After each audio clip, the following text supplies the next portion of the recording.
Hey everyone, welcome back to our channel How to Tutorials. In today's video, I'm going to show you how to pause Reels on Instagram. Instagram does not have a pause button for Reels, but there are few simple tricks you can use to pause and read or view details clearly. So let's get started. First, open Instagram and play any reel you like. I'm going to go with this one for now. Now, to pause the reel, simply tap and hold your finger on the screen. The video will stop playing as long as you keep holding it.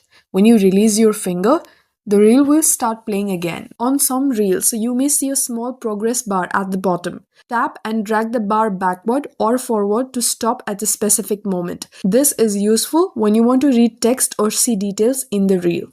Instagram is still testing reel features, so the pause method may look slightly different depending on your app version and device. And yes, that's how you can pause Reels on Instagram. If you found this tutorial helpful, don't forget to like, share and subscribe for more simple social media tips. Thank you for watching and I'll see you in the next one.